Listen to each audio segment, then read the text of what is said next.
ناظرین، تاریخ انسانی کی شروعات سے لے کر اب تک جہاں برائیاں اور ظلم عروج پر رہا ہے، وہیں دوسری طرف اچھے لوگ بھی موجود رہتے چلے آئے ہیں۔ ماضی میں ایسے ایمان افروز واقعات بھی ملتے ہیں جن سے معلوم ہوتا ہے کہ ماضی میں ظالموں کے بے انتہا مظالم بھی خدا کے حقیقی پیروکاروں کو ایک لمحے کے لیے بھی خدا کی یاد سے غافل نہیں کر پائے۔ خدا کے ان عظیم پیروکاروں میں جہاں مردوں کی قربانیاں بھلائی نہیں جا سکتی، وہیں کچھ ایسی بہادر خواتین بھی گزری ہیں جن کی قربانیاں ناقابل فراموش ہیں۔ تو آج کی اس ویڈیو میں ہم ایک ایسی بہادر اور عظیم خاتون کی بات کریں گے جس نے فرعون جیسے بے رحم شخص کے مظالم کے خلاف آواز اٹھائی اور ببانگ دہل اس کی جھوٹی خدائی سے انکار کیا اور خدائے حقیقی کی ربوبیت کا اقرار کیا، جس نے محل کی شاہانہ زندگی کی بجائے حق کی خاطر قید کی صعوبتوں کا انتخاب کیا۔ جی ہاں، ہم بات کر رہے ہیں حضرت آسیہ بنت مزاحم کی۔ ناظرین، فرعون جو کہ اس وقت کا ایک ظالم بادشاہ تھا، اس نے جناب آسیہ سے شادی کر لی۔ حضرت آسیہ فرعون کو ناپسند کرتی تھی، لیکن مجبوراً شادی کرنا پڑی۔ جناب آسیہ حضرت موسیٰ علیہ السلام کی لے پالک والدہ تھیں۔ موسیٰ علیہ السلام ان کو ایک صندوق میں سے ملے تھے۔ اصل میں موسیٰ علیہ السلام کو ان کی والدہ نے فرعون کی شر سے بچانے کے لیے حکم خدا سے دریائے نیل میں ڈال دیا۔ یوں وہ دریائے نیل کی موجوں میں بہتے ہوئے ان کے محل کے پاس آ گئے۔ فرعون ان کو قتل کرنا چاہتا تھا، مگر جناب آسیہ کے اصرار پر ان کو چھوڑ دیا۔ تقریباً 30 سال کی عمر تک جناب موسیٰ محل میں ہی رہے۔ پھر ایک دن ایسا ہوا کہ حضرت موسیٰ بازار میں جا رہے تھے تو راستے میں دیکھا کہ دو لوگ آپس میں لڑ رہے ہیں۔ ایک شخص قبطی تھا اور دوسرا موسیٰ علیہ السلام کی قوم سے تھا۔ جناب موسیٰ نے دیکھا تو انہوں نے دونوں کو روکنے کی کوشش کی۔ ان کی کوششوں کے باوجود قبطی رک نہ رہا تھا۔ موسیٰ علیہ السلام نے جب اس کا یہ حال دیکھا تو اس کے منہ پر زور سے مکہ مار دیا، جس سے وہ گر کر مر گیا۔ خبر فرعون کے دربار میں پہنچی تو فرعون نے موسیٰ کے قتل کا اعلان کر دیا۔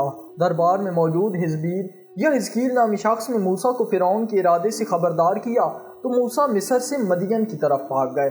10 سال بعد واپس آئے تو اعلان نبوت کر دیا اور حکم خدا سے فرعون کے محل جا پہنچے۔ محل میں پہنچنے کے بعد لوگوں کو جمع کیا اور لوگوں کو توحید حقیقی کی طرف راغب کرنے لگے۔ جب فرعون کو اس کی خبر ہوئی تو اس نے جناب موسیٰ اور ہارون کو طلب کیا اور ان سے کچھ باتیں کی، جس کے بعد وہ گفتگو تلخی اختیار کر گئی، جس کی وجہ سے حضرت موسیٰ نے اپنا عصا زمین پر پھینکا۔ دیکھتے ہی دیکھتے وہ عصا ایک بڑے اژدہا کی صورت اختیار کر گیا، جس کے منہ سے آگ نکل رہی تھی۔ یہ دیکھ کر سبھی لوگ ڈر گئے اور ڈر کر بھاگنے لگے، اور فرعون بھی ڈر گیا اور بولا، اے موسیٰ مجھے بچا لو۔ موسیٰ علیہ السلام نے وہ عصا واپس اٹھا لیا اور وہاں سے چل دیے۔ جب یہ معجزہ جناب آسیہ نے دیکھا تو اسی وقت ان پر ایمان لے آئے اور دل ہی دل میں خدائے برحق کی توحید کو قبول کر لیا۔ کافی عرصہ جناب آسیہ نے اپنا ایمان فرعون سے پوشیدہ رکھا۔ خیر، فرعون نے جناب موسیٰ سے مقابلہ کرنے کے لیے بڑے بڑے جادوگروں کو بلا لیا۔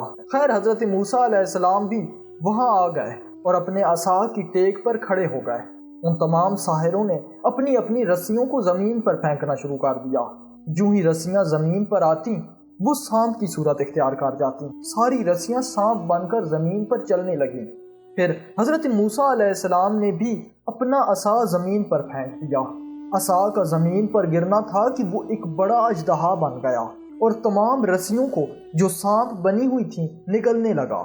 یہ منظر دیکھ کر تقریباً تمام جادوگر سجدے میں گر گئے اور کچھ اور آدمی بھی ایمان لے آئے۔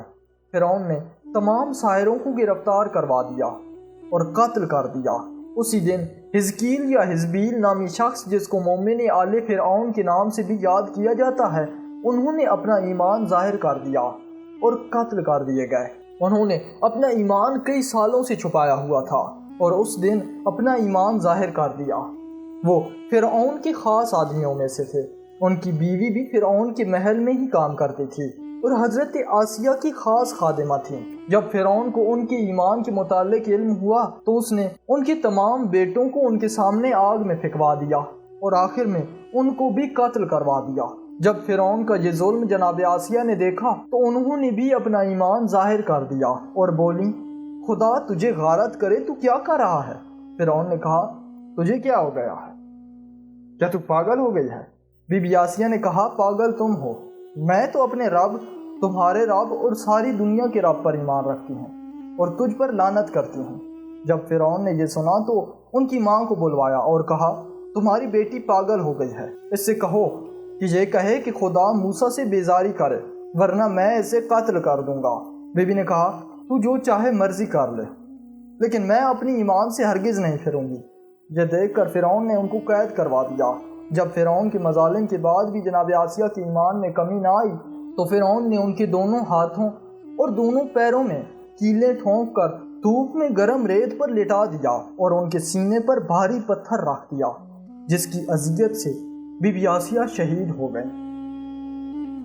جناب آسیہ کے اتنے مظالم سہنے کے بعد بھی ایمان پر قائم رہنا یقیناً قابل تحسین ہے اور ہم سب کے لیے ہدایت ہے۔ ناظرین، یہ تھی ہماری آج کی ویڈیو۔ امید کرتے ہیں آپ کو ہماری آج کی ویڈیو بھی پسند آئی ہوگی۔ اگر ویڈیو پسند آئی ہے تو ویڈیو کو لائک کریں اور چینل کو سبسکرائب کریں اور بیل آئیکن کو لازمی دبائیں تاکہ آپ کو ہماری ویڈیوز ملتی رہیں۔